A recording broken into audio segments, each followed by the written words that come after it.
Welcome to today's show. Trump finally won. It is over. He won it in a landslide. On January 20th, 2025, Trump will take back the oath of the President of the United States. We're going to go ahead and start off with some fireworks, everybody. Let's go. Man, he said he's going to make America great again. I believe it. He's going to do it with the Dream Team. Kamala Harris has officially called Trump to concede the race and congratulate him on his win. Trump won this race because Americans are ready to put America first on the table and make sure that we remain the greatest country in the world. Not only did the Republicans, we won the presidency, but we won the majority lead in the Senate, and we are expected to remain the leaders in the House. With a full red wave, we will be able to make all the things happen that need to put America back on top. This is huge as it gets. The Trump support to make this agenda come to life is real. The first 100 days agenda, which we are going to be breaking down over the next couple of days. It's a lot to go over, but I want to go over it bit by bit. He's been working with Speaker Mike Johnson. And remember, he did not just win the electoral vote. He won the popular vote. So there is a mandate now that that they've got to make this happen. People are believing in him big time. Already, Crunk Juice with the super chat. Let's go. Jack Smith's case, all the legal cases that have been against Trump by the special counsel, the DOJ, are now being thrown out the door. We have all the details. All those were special appointed by Biden. They cannot prosecute a sitting president. So Trump is now going to walk away from those cases. They are now talking about the New York hush money trial case, and now that has to be put on hold. It needs to be investigated further, but the appeals courts are saying that they are going to dismiss this. This is insane. The Georgia case is going to be thrown out. They tried everything to get him out of the race before he actually could win, but the truth prevailed. On top of that, we have to give a lot of credit to Elon Musk, who bought Twitter for $44 billion so that America could have free speech. We could have the truth. I don't think Trump could have won if we didn't. People's voices were heard. The truth was never suppressed on X, and we were able to get the message across because of him. So we want to thank Elon Musk. Also, we want to thank him because he's planning to cut $2 trillion in spending fat and give Americans back more money. Let's go. Putin has already called Trump and let him know that he's ready to work with him and make a deal. Are you kidding me?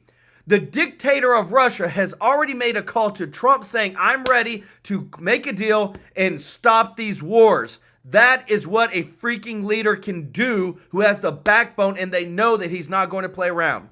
Got a lot to go over today, everybody. Thank you so much if you're watching. If you're not subscribed, smash that subscribe button so I can serve you every day with the top news. Thank you so much to all of our members and subscribers of the channel. Y'all are amazing. And thank you to everybody who gives a super chat donation to the channel. We use this money to give to charities and give back. Crunk Juice, thank you so much already. But let's get right into it, everybody. There's a lot of things that are going on right now. Trump's won in a landslide, and I want to get you all the details. Check this out. This is not the outcome that we expected at all. We weren't expecting a blowout at all. One of the things that are top of mind is the choice of Tim Walz as the vice presidential candidate. A lot of people are saying tonight that it should have been Josh Shapiro. Frankly, people have been saying that for months. I know a lot of people are probably wondering tonight what would have happened had Shapiro been on the ticket. That would have signaled to the American people that she is not the San Francisco liberal that Trump said she was. No, she is. So the post-game analysis on the Harris campaign, it's already begun, but there is more to come, and I'm going to be there for all of it. Democrats are looking for someone to pin the blame on. Mary Catherine Ham and Charlie Hurt are here. You heard it there, Mary Catherine Ham. She's saying, well, maybe Tim Walz was the problem. I think he would have been happy to stay in Minneapolis. I don't think he was the problem. I think the problem was much larger than that, and I don't think that a different pick would have solved it because this was a wholesale misread of the electorate, I think. If you look at these numbers and how everyone moved, and some of the talk I was hearing last night from Democrats is like, he needs to deliver a unifying message when he comes out on stage, right? This is what they always say. Well, he unified the most diverse coalition that Republicans have ever had. Yes. A growing coalition. in support of him and against many of the crazy things that Democrats had been doing and ineffective things that they had been doing that had been hurting people. And they were not talking to people about those issues. Kamala Harris basically refused to talk for the first month of her very truncated campaign. And I just don't think you win votes that way. She's right about this when it comes to immigration, when it comes to inflation, when it comes to living in big cities and looking around and thinking, just a couple years ago, it wasn't like this. No. And now it is. When you talk about like transgender rights and you think about your own kids in schools and whether or not they can say something or whether they should refrain because they don't want to be subjected to the verbal abuse of their classmates. Yeah, and the concept of protecting girls' sports, when did that become a controversial issue? And suddenly it is, and Republicans are on the right side of it, which is kind of amazing. This was not some like right-wing conservative wave that across the country. This was like a common sense, something big. It was like a tidal, a rising of all boats that went across the entire country, both in conservative places, but more importantly, in blue states, where you have, like in Virginia, where all but 11 states, Donald Trump outperformed his performance 4 years ago. New York he closed the gap in New York by 13 points.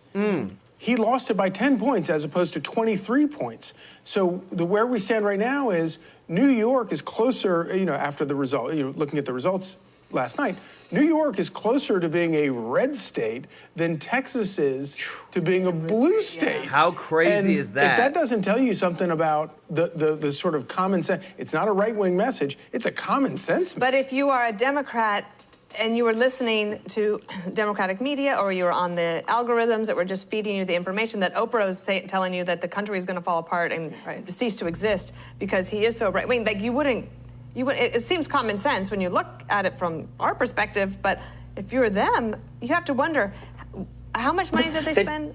Billions of dollars on the Biden-Harris campaign over the course of the time?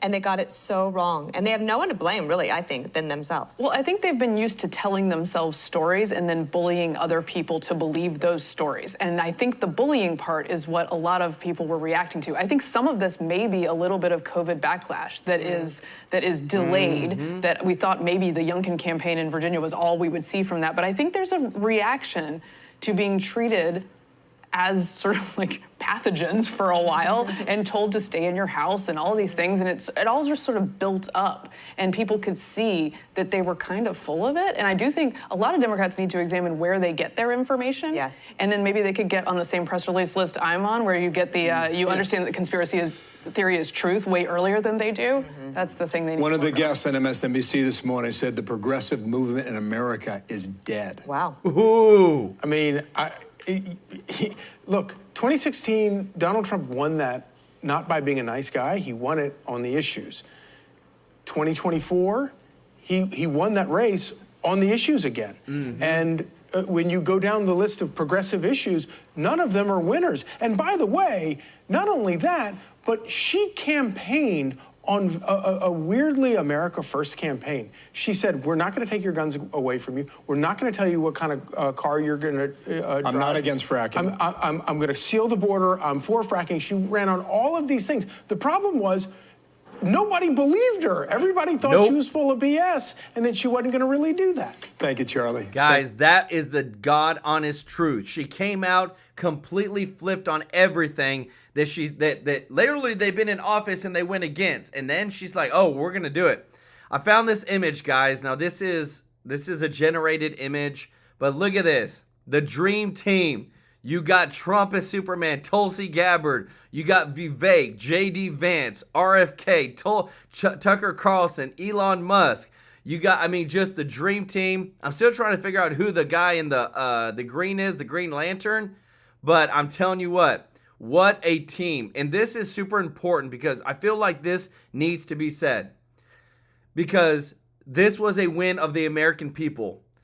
If you look at how it was controlled, they had complete control of the media. They had complete control of the federal law enforcement agencies, corrupt politicians, district attorneys, judges. They made up that dumb lawfare stuff in New York. They had the celebrities. They paid influencers. They censored. They controlled the voting machines. They imported millions of the illegals. They had a limited surveillance. They had lobbyists. If you look at, they controlled the legal system, the public schools, the universities, the NGOs, all this stuff. They had more money. They had twice as much money as the Trump campaign did. They controlled big tech, Google, all this stuff. And guess what? We still prevailed. And check this out, because this is the best, just shows you the truth is coming out.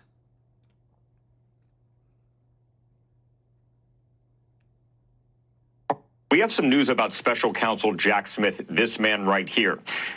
Donald Trump said recently that he would fire Jack Smith, quote, within 2 seconds of taking office. Well, we found out that he may not have that opportunity. The reason is that the Department of Justice, where Jack Smith works, cannot prosecute a sitting president. Fox News is told that Jack Smith will be gone from his post as special counsel, meaning the cases will be gone before Trump takes the oath of office at noon on January 20th. This is the documents case, though that was dropped already by Judge Eileen Cannon back over the summer, and it's on appeal, but also this case for Trump's alleged efforts to try to overturn the 2020 election. So given the fact DOJ policy says you cannot prosecute a sitting president, expect Jack Smith's cases to be done. The last case, and I'll end on this, is that Atlanta case that deals with the 2020 elections. That's a local Georgia case. We've seen over the last year how that has played out with Fonnie Willis, Nathan Wade. That has many problems, many different delays. So the bottom line for my story to all of you right now, Donald Trump's legal problems have essentially all gone away. Since he won baby. Last night. Woo! I love it. They were all fake in the first place. They were all corrupt in the first place. I love it, guys. I'm telling you, I'm just, my heart, that flag, I want America first. Check this out. Bongino, the greatest sound in the world right now, the Dan Bongino Show bell. Ladies and gentlemen, we are so back, man. We are back. Yes. We are so back. To all the haters, to all the liberals, to all the progressives, to all the commies, to all the people who called us fascists and Nazis and racists and deplorables and garbage bags and smellies and rednecks and hayseeds and flyover countries.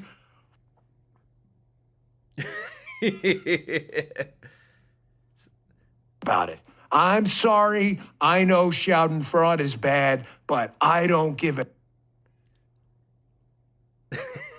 brought this on yourselves. Lots of language. It didn't have to be this way. We could have had a nice country where Democrats and Republicans love the country. We agree that the country's wonderful. We agree we got to defend it. And maybe the Democrats think, oh, okay, we should maybe hike a few more taxes and do this. And maybe that's not what happened. We now have one party that's like, you people are garbage, you're scum, you're serial Nazi murderers, you're savage animal garbage bag people, you all suck. And you know what happened? The garbage people, deplorable, hayseed, redneck, fascist, Nazi, whatever you called us, you know what I call those people? I call them patriots. And heroes. They collectively gave the biggest double-barreled middle finger ever to the establishment swamp class trying to lord over us and said, we're not kneeling today. You're the one now. You're the one who's going to have to look in the mirror and say, man, we really, and yes, you did, because we are so back. We are back. I told you more. More. Let's go. Put it up in the chat. Yes, it was. It was bad enough. And we finally said it's not bad enough anymore. Now it only gets better. Now it only gets better. So I want you to know I made an executive decision here after Guy's input. He says I don't listen to him, but I do once in a while. Guy's like, Dan, you need to put this in the beginning of the show, not at the end. I was going to end with this, but this is a perfect time to begin with it. This is probably the end, okay? We overcame obstacles that nobody thought possible, and it is now clear that we've achieved the most incredible political thing. Look what happened. Is this crazy?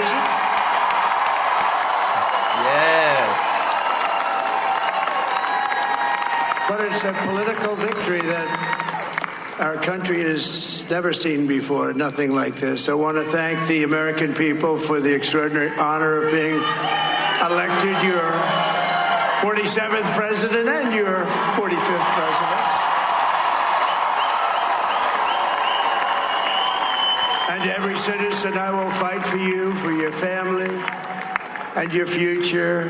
Every single day I will be fighting for you, and with every breath in my body, I will not rest until we have delivered the strong, safe, and prosperous America that our children deserve and that you deserve.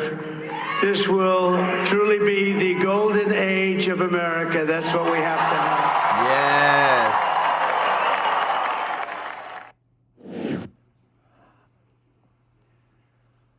We did it, man. It's my friend Lisa Booth, who's amazing. She's such a wonderful person, a Republican. You've probably seen her on Fox, great conservative voice. She was at a Trump victory party, and she comes out into the hallway, and folks, get ready, get the Kleenex out. This just spontaneously broke out. I want to play about 30 seconds of this. Get the Kleenex, folks. I woke up to this in the morning, and I couldn't hold it together. Check this out.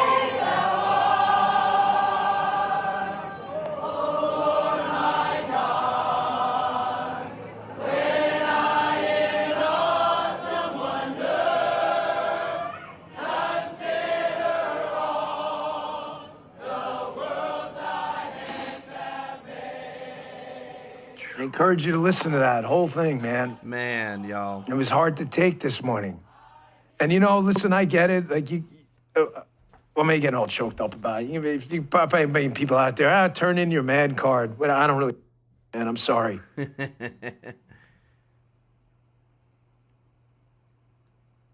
I just, man,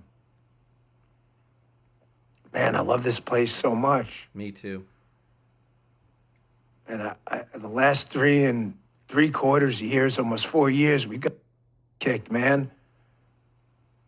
I mean, I did everything I could with the Parler and Rumble and all this stuff, and they kept coming after me and coming after you and censoring us and sticking masks on our face and in shoulders and threatening our jobs and threatening our churches and the FBI throwing people in jail, investigating people. It was just mounds of red tape on our back, the government threatening us, you know, a senile president, the joker for a vice president. I mean, I felt like it was never going to stop. And it feels like just after last night, man, like the weight of the world's been lifted off our shoulders. And I know, you know, I may on Gina. And I'm going to tell you this. Somebody just said free the Jan 6 victims. I promise you, Trump's going to pardon them. Right now, this is where it's going to end, everybody. So pretty much all the votes are pretty much in. They just haven't called a couple of states. Trump literally destroyed the blue wall again. Made it all red. Wisconsin, Michigan, and Pennsylvania.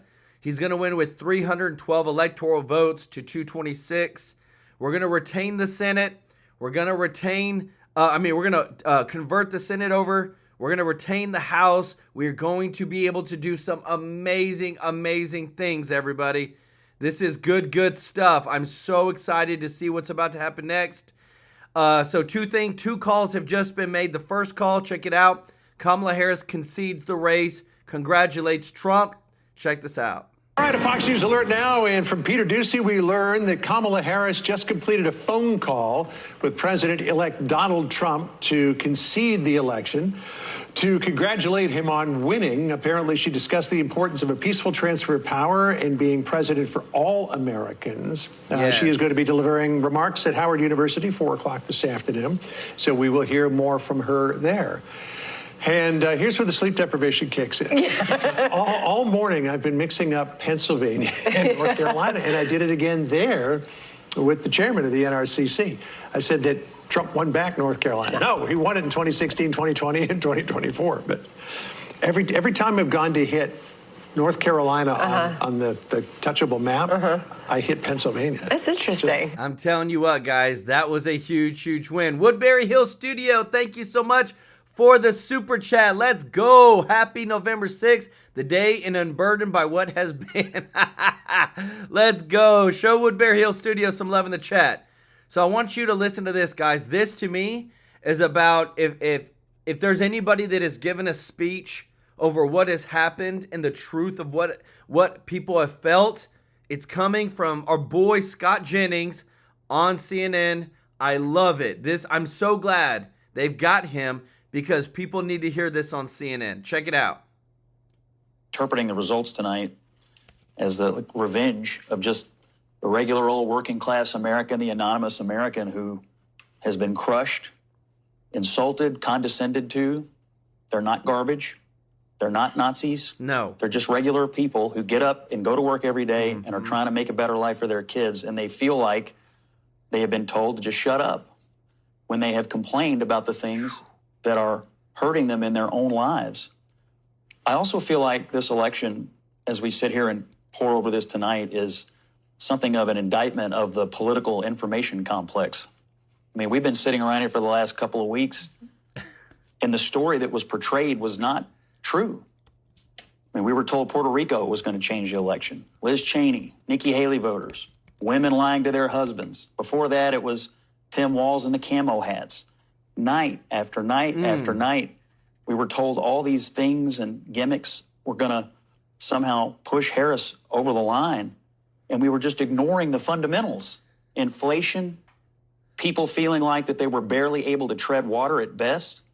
That was the fundamentals of the election. But I think for all of us who cover elections and talk about elections and do this on a day-to-day basis, we have to figure out how to understand, talk to, and listen to the half of the country that rose up tonight and said, we've had enough. I do think the way this campaign was run was basically on, the Democrats thought there were enough people who hated Trump or were willing to fear him to win the race. And it turns out there's more to being president than simply not being Donald Trump in the eyes of the American people. I'm a little worried about how Democrats are going to react. They've been told Trump is a modern-day Hitler, or at least he's a fascist.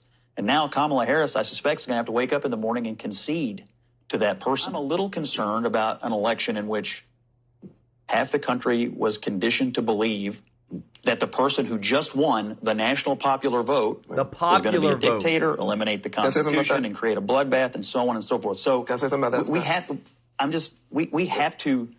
to reckon with that in the aftermath of that. And I will say this too. The same people, all these people on this CNN panel said, well, Trump needs to come out and he needs to unify the country and he needs to do this. And all I'm thinking is, you are the same people that called that dude a fascist. You called him a racist. You called him Hitler. But now you expect him to go out and speak a unity message, which he's going to, and he did. But it just shows you that these people are so fake that they don't know how to just say, you know what? He's not Hitler. Hitler committed genocide. Trump's not going to do that. He's not going to be. They just said whatever their producers told them to say to try to deter people to vote for them. And I love what you're about to see next, y'all. Check this out. Welcome back. Donald Trump elected 47th president of the United States. Trump winning the key battleground states of North Carolina, Wisconsin, Pennsylvania, and Georgia. Meanwhile, Michigan, Nevada, and Arizona are still too close to call this morning. Trump also won the popular vote, something a Republican has not done in 20 years. Joining us right now is New York Times bestselling author, KA Consulting president, Fox News contributor, pollster, and former senior counselor to President Trump, Kellyanne Conway. Kellyanne, great to see you. Great to see you. I know we're all dancing. I want to get your reaction to these results, but let me start off with the idea of it is time to heal the nation. Can Trump bring us together and heal the nation after all of the division that we've all witnessed and experienced? Yes, Maria, I know he can. I was standing next to him in 2016 when he rewrote that section of the speech and said to America then, I'm going to be the president for all Americans, not just, including those of you who didn't vote for me. He said, and there's more than a few of you. You know, he chuckled, he ad-libbed. Joe Biden had the word unity, unity, unity, unify in his inaugural address. We never saw it. In fact, he delivered the most divisive vice president in modern times, who then became the nominee. And I think President Trump, who now has no election ahead of him ever again, he's going to work with a certain energy and alacrity, swiftness, to undo a lot of this negative stuff, these pauses of LNG permits, this war on fossil fuels, this energy dependence, these foreign wars, obviously the border, he can act pretty swiftly in the economy and so on. So How many people in life get a second chance this huge? Very few of us, if any. And so he's going to take that and use that as a springboard for policy. Unify, yes, but Maria, I would ask that question of the other side. Right. Because in the end, Kamala Harris was just another never Trumper. There was no policy, there was no boldness, there was no new golden age of optimism and innovation and job creation. She just was another, I'm not Trump. Right. And people have had enough of that. Tell us who you are. I'm not Biden, I'm not Trump. She left open that essential question. Who are you? Which is why we want to see what Kamala Harris has to say today. She should have said it last night, though. What a ridiculous split screen. Why not concede? I mean, it was such a huge landslide. Why not concede? Real quick, Russia is floating the idea of a reset with the United States. I find this incredible. Right after Trump wins in a landslide, Russia comes out and says, we want to reset with the United States. Trump said during the campaign that he felt he could end the war in Ukraine before he gets in office. That's right. In 2016, we were careful to say, oh, there's only one president at one time. We told Shinzo Abe, don't fly here. He was on one of his planes to come from Japan. I don't think President Trump feels that way as much anymore since we have commanders, an absent commander-in-chief, an absent vice president. But seriously speaking, he wants to end these wars. He wants to bring peace in Israel. He wants to bring peace. He wants Iran on the run again. They were starving to do deals. And he can do that. I'm not surprised to hear Russia say that. I think you're going to hear other world leaders at least bending to and softening a little bit about, because they're seeing it in Europe. They're seeing it around the globe. They're saying, wow, we're really getting pushed back for this lack of policy, for these socialist tendencies. The wokeness everywhere was majorly rebuked last night. I think the two pillars last night on the ballot that we don't talk enough about were weakness and wokeness. We want strength over weakness, and we want fairness, Maria, over wokeness. People don't want men and women's sports. They don't want 10 million people to come here and get cell phones, cash, hotel rooms, and clothing. They don't want to think that these kids are stuck in schools based on their zip code. It's not fair. And they don't want plumbers and welders to pay for the student loans of doctors and lawyers. They say it's just not fair. Right, agreed. So one of the questions you see what a lot of people don't see, right? There's so many pollsters, there's so many people out there who just didn't see this coming at all. And in the last days, the momentum was going to Harris. How is it that you can see it so clearly? Like, you just... Well, I appreciate that. I did write on foxnews.com, go pull it up, October 11th, Trump would get a narrow landslide. And I think he got more than a narrow landslide, actually. Agreed. But I think it's this, Lee. We never deeply examine that which we deeply disdain. So many people just don't like folks who vote for Trump. They don't see them, they don't respect them. And so if that's your vantage point about more than half of the country, by the way, then you're not going to capture them in your polling. I think there was a real rush and panic this past weekend amongst people in the media to have their polls reflect their own point of view. And let's overcorrect. But what are you overcorrecting for? They finally were getting it right and accurately reflecting Trump's realignment of not just our American political discourse and groups, but the center-right movement of the country. This is a rebuke of leftist policies. What I do is I try to peek around corners and not look at people as voters and not look at them by race, gender, socioeconomic status, age, zip code. And by the way, the only reason to do that is because people don't look at themselves that way. I think election 2024 at the presidential level was the moment that Americans said, stop telling me I must feel this way, I must wear that, eat that, think this way, and vote this way. Well, based on my age, that's gender. What Kamala Harris did at the end of the campaign, saying that Trump is more unhinged than ever before. And I'm thinking, wait, no. That's not going to pay your bills. I think women were the sleeper group here. They were. And women, again, even if they care about abortion, pro-life, or pro-choice, that was clearly an advantage for Harris overall, vote motivator, turnout intensifier. But both Ron DeSantis and Donald Trump said they were voting no on that Florida initiative. It's the first one to go down in our third most populous state. But women, Maria, want to be talked to from the waist up also. We have eyes, ears, brains, mouths, and right here, and that we want to be talked to about the economy, about the border, about crime, about security, affordability, fairness, and even energy policy. We can take it. Women also, this whole matter that we were being shamed and screamed That's what Obama and did. silenced by both Obamas, by the way. We only hear Michelle Obama once. Let's just, oh my goodness, look at this. Trump won with white women over Kamala Harris. White men big time. Wow, look at the change. Latino men, Latino women. This, I'm telling you, this is amazing. every 4 years, I hear her voice to come out and trash Donald Trump. Yeah, and she lectured everybody, Brian. Right, Kellyanne, you peek around corners, so peek around the corner for me. Trump, first 100 days, he's got a lot to do to consolidate the win. What do you think he starts with here? He starts with many executive orders that have already been prepared. The wall. So they'll get another look-see. The lawyers will take another view of them. But he can take some swift action on the economy, on the border, on energy, and some other matters. Then he's going to call up the new Senate Majority Leader, whoever that is. We have a good idea. And Speaker Johnson, who will have a very thin margin, it looks like, in the House, and say, what can we do legislatively? Here's the question. Find a Democrat or four that will work with him across the aisle and say, I didn't vote for the Tax Cut and Jobs Act, but it benefited my state or my district. I'm here for this. We got to jump. Who's going to be the head of the Senate?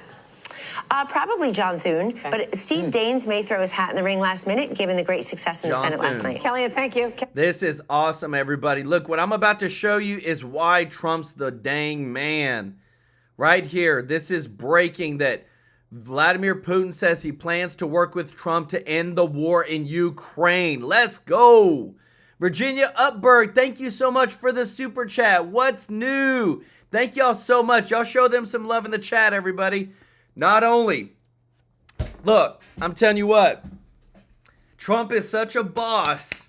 He gets president, and the very next day, Vladimir Putin has said, hey, bro, we gonna work together, man. We gotta stop this war. Please don't hurt me. I love it. We gotta give kudos, guys, because Elon Musk didn't just buy a company, he reignited free speech in America. By taking over Twitter, he tore down the digital gatekeeper that had sidelined so many voices. Remember that Twitter took down Trump's freaking account after the Jan 6 stuff. He was instrumental in giving Trump supporters a space to freely connect, debate, rally together. Elon Musk gave the power back to the people, and that's a win for America. On top of that, guys, I just don't get it. I really don't. The day after, listen to what MSNBC is saying about people. Instead of just understanding that they got it wrong, listen to what they're saying. It's so disgusting. To say, Rev, really quickly, too, Democrats need to be mature, and they need to be honest. And they need to say, yes, there's misogyny. But it's not just misogyny from white men. It's misogyny from Hispanic men. It's misogyny from black men. Things we've all been talking about, who do not want a woman leading them. Might be race issues with Hispanics. They don't want a black woman as president of the United States. You know, the Democratic Party, I've always found when you're sitting around talking, they love to just sort of balkanize everybody into these separate groups and say, oh, white people don't like women and black people. No, it is time for the Democrats to say, okay, and you and I have talked about this before, a lot of Hispanic voters have problems with black candidates. Right. A lot and with other Hispanics. You got some that don't like each other. Do y'all hear this crap? So don't take accountability. Don't take accountability that their candidate just pretty much sucked. No, it's everybody else's fault. They didn't run a good candidacy, and now it's just, oh, guess what? It's everybody's misogynistic and everybody's racist and nobody likes nobody. It just blows my mind that they seriously cannot take no dang accountability for what they've done. Check this out, because this right here just shows this is a unifier. Check this out. All right, we are in the analysis phase of the election, which was a historic election with President Trump winning decisively. And let's take a look at the demographics, because he gained with nearly all the demographics, including women, not a huge amount, but 2.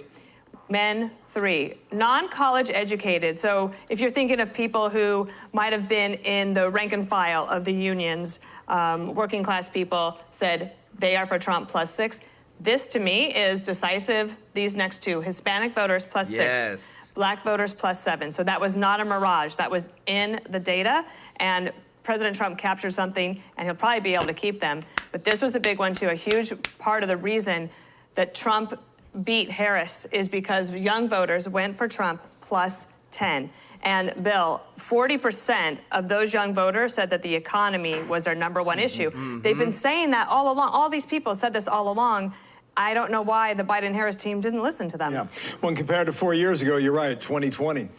Kevin O'Leary is with me now. You were waxing poetic last night about America. You were talking about how if you're running a football team, you want to put your best player on the field and you want to make sure that they're prepared. And you were saying that she was not prepared for that moment. When you look at those numbers that Dana was pointing out over there, so, what do you think? You know, what I think the Democrats missed was when you look at job creation in America, 62% are created by businesses, small businesses, 5 to 500 employees. These are first and second generation family businesses. They're the backbone of the American economy. They are not stupid. They understand the difference between 21 and 28% corporate tax rate because they pay that. They also understand the difference, and this is very important, of taxing unrealized capital gains. That, I can assure you, was a lightning bolt through that constituency. I invest in these people. And this is what I do. I'm an advocate for small business in America. That freaked them out. They thought that was un-American. They thought that wasn't really the American dream. To have the government take money from you before you've realized anything was a real shocker. And you may remember, including, she put proxies out there and advocates to try and pull that back in. You know, saying, look, I'll never do that. Congress will never pass that. But that really affected the psyche of the American small business family. Yes. And it cost her a lot. It certainly did. And also, if you look at the Fox News voter analysis on the economy, housing costs very or somewhat concerned at 79%. Wow. And cost of food and groceries, 91%. And healthcare costs, 84%. That we don't even have in here, car insurance, right? So all of those issues really big. What can President Trump do upon taking office that will help maybe alleviate some of that? Is there much he can do? Yes, there is. Lower input costs of energy. Every single sector of the American economy is tied to uses energy. If he keeps true to his promise, not just oil, but natural gas, we have a power crisis. So every single business, large or small, is paying more for power, and it's inflationary. If he does this and he drops the price of energy down, this will immediately have an impact on the American economy.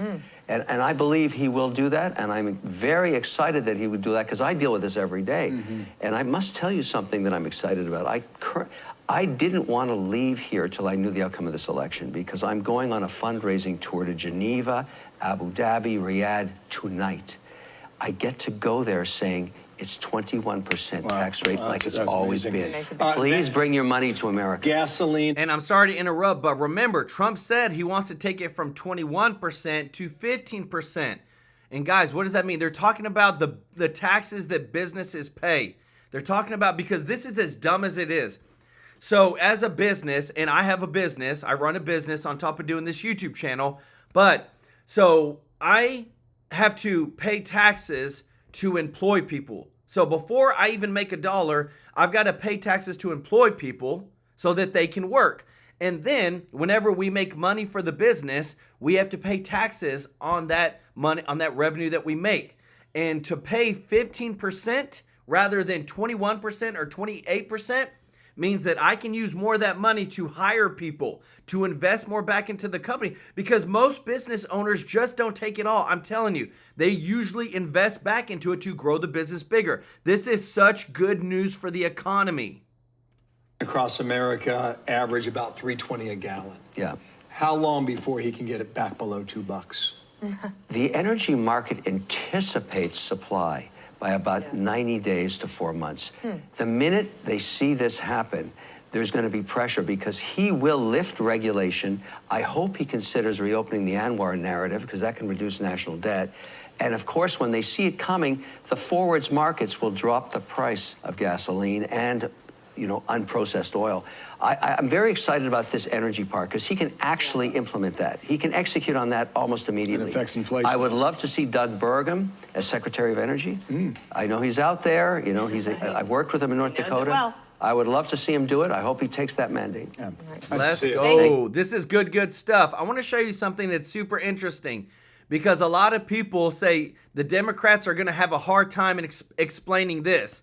So let's look at the 2012 election. Look at the blue line, around 66 million votes for the Democrats, right? Eric E.T. Terrell, thank you so much for the super chat. Let's go. Hey, everybody, show Eric some love in the chat. So look at this, straight across, 2016. Look at this is the popular vote, everybody, around the same amount. Look what happened in 2020. How do you go from the average amount to this huge 83 million, 82 million votes, and then back down to 66, 67 million? I'm calling it. That 2020, I say 10 million of those votes were fake.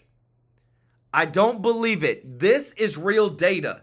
You don't go literally this and then way back down. No, because they were facing Trump in 2020. I'm telling you, this is the crazy stuff of the data we have now. On top of that, look at this. The political ad spend across the swing states. Now remember, they said in total that for the 2024 elections, over $15 billion with a B, billion dollars were spent on the elections. You had $211 million in Pennsylvania, Trump won. Michigan, look at this, guys. Look how much was spent by Democrats, $81 million. Out of the $99 million, Trump won. Georgia, they spent $58 million. Wisconsin, $49 million. They outspent Trump like crazy, but this is what I love. People said, I don't care what the ads say. What I care about is what I feel in my pocket, what I feel when I go to the grocery store, what I feel when I have to pay for my utilities, what I feel when I have to pay for my gas, what life is like. And that's the part that Democrats could not gaslight the American people anymore.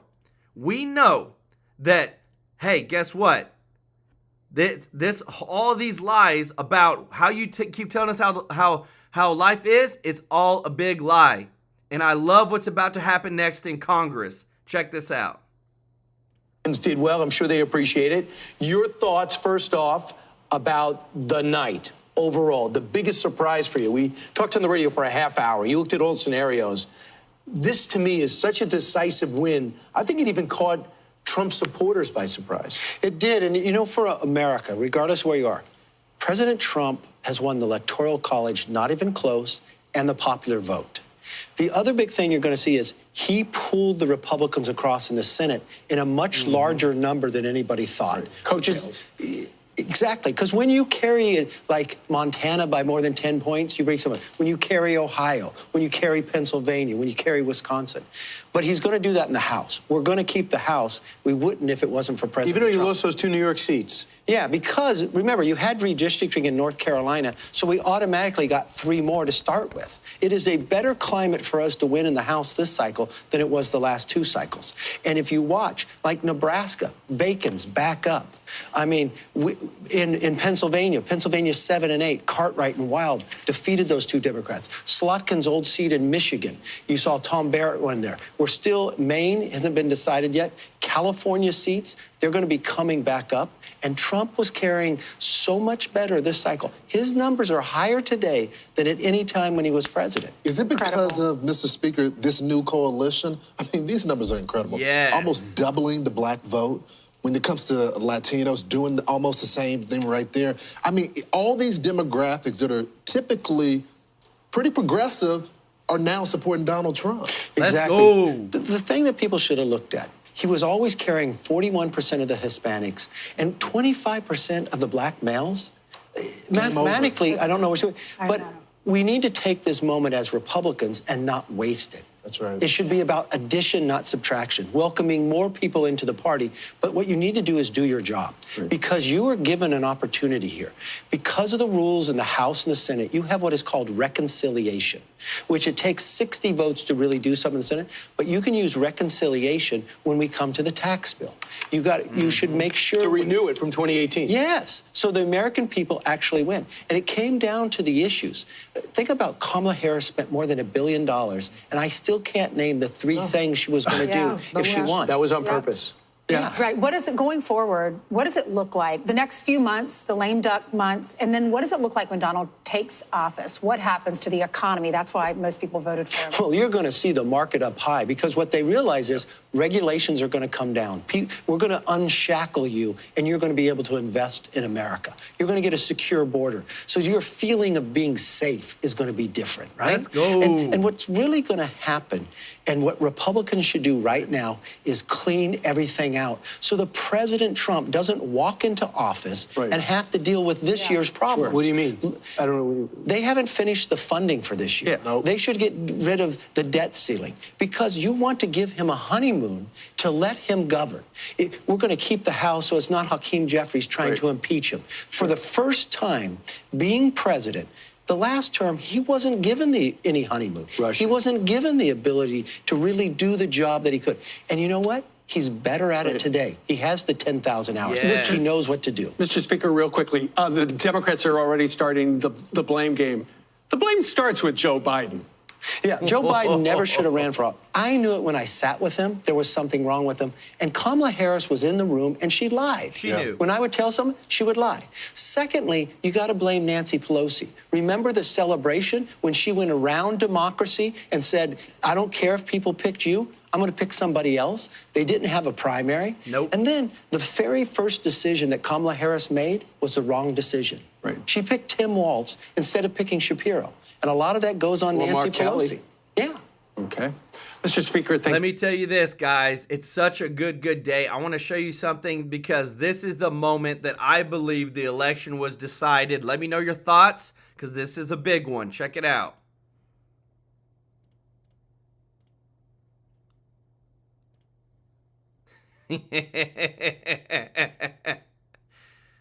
Just put it on, brother. Just put on that Trump hat. Let's go. It had some music, guys. Didn't want to get copyrighted. I love it. Thank you so much for everybody that's watching. If you're not subscribed, please hit that subscribe button. And thank you so much to everybody that is a member of the channel. Remember, the link is in the description if you want to join. Thank you so much to everybody that's given a super chat donation. Crunk Jews, Woodbury Hill Studio, Virginia Ertbeg, What's New, Eric E.T. Terrell. Let's go. Y'all show them some love in the chat. Guys, I'm telling you, last night we literally went 7 hours and 52 minutes on stream. I've never done a stream live that long in my life. I'm telling you, it was crazy, but we did it for you because we're here to serve you. We went till we knew that Trump won the race, and we're going to keep serving you every day with the top news. We are here for you. I'm here for you. America first. Donald Trump won, baby. Let's go. Smash that like button. Like button. I love you. I will see you in the next one. Take care. Bye-bye.